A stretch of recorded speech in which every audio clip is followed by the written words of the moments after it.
Quelle meilleure introduction pour ce livre Prières et méditations de Mère que celle faite par la mère elle-même. Ce livre a été composé avec les extraits d'un journal écrit durant des années de discipline yogique intensive. Il peut servir de guide spirituel à trois catégories principales de chercheurs.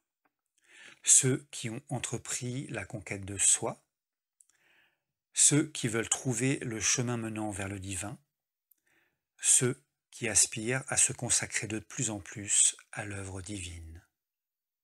Mère.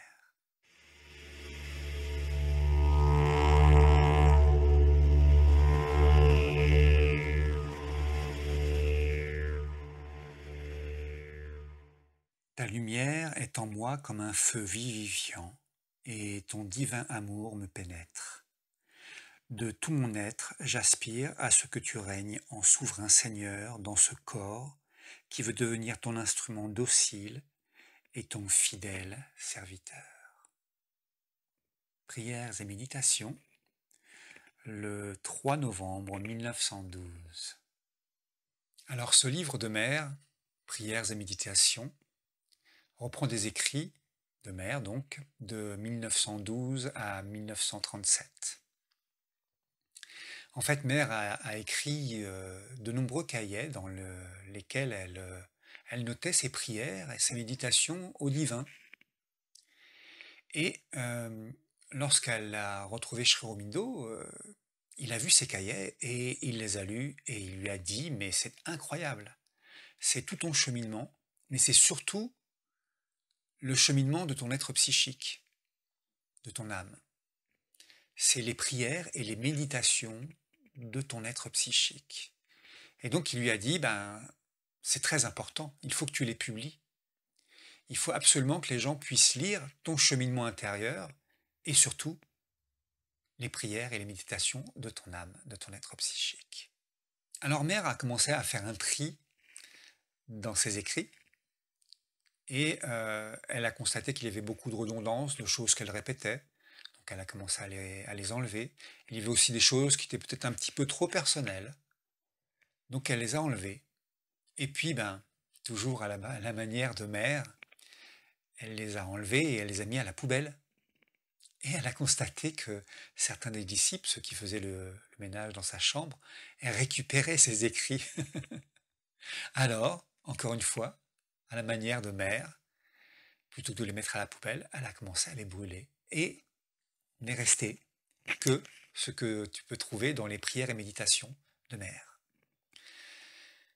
Ce qui est assez fascinant avec Mère, et surtout avec ce livre, l'importance de ce livre, c'est que Mère n'a pas écrit beaucoup de livres en fait. On a les agendas, on a les entretiens qui sont des nombreuses paroles de Mère, mais ce n'est pas des écrits, c'est des paroles qui ont été retranscrites dans ces agendas et dans ces entretiens. Donc, prière et méditation, ce sont les quelques écrits qu'on a de Mère. Donc, ils sont vraiment précieux. Et ils sont d'autant plus précieux qu'ils montrent quelque chose qui est absolument incroyable. C'est sa manière d'aimer le divin, sa manière d'être aimé par le divin, sa manière de s'offrir au divin. Tu te rends compte l'importance que sont ces prières et méditations, que sont ce livre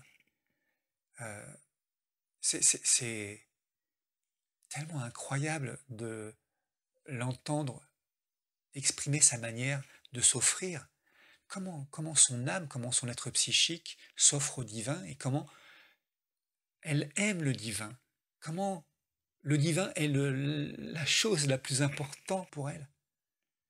Ça nous donne un exemple incroyable pour notre propre cheminement personnel, de comment s'offrir à la mère, comment s'offrir sans aucune condition, totalement, entièrement, dans notre totalité. Chaque parcelle de ce qui nous représente est donnée à la mère.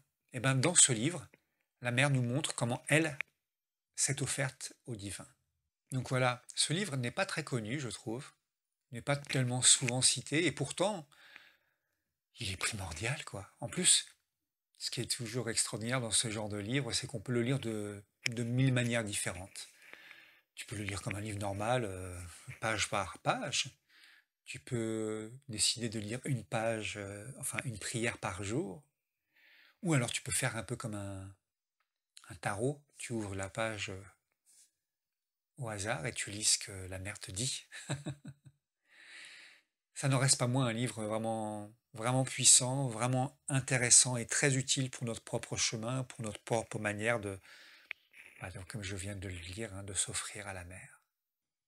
Et comme la meilleure introduction à ce livre, ben, c'est les paroles de mère, une de ses prières, eh bien, la meilleure conclusion que je puisse avoir est de te lire une autre de ses prières, qui date du 2 décembre 1912.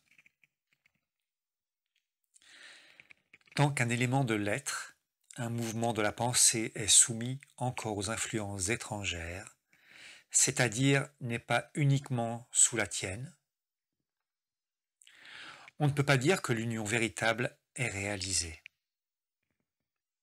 C'est encore l'affreux mélange, sans ordre et sans lumière, car cet élément, ce mouvement est un monde de désordre et d'ombre, comme l'est la terre entière dans le monde matériel, comme l'est le monde matériel dans l'univers entier.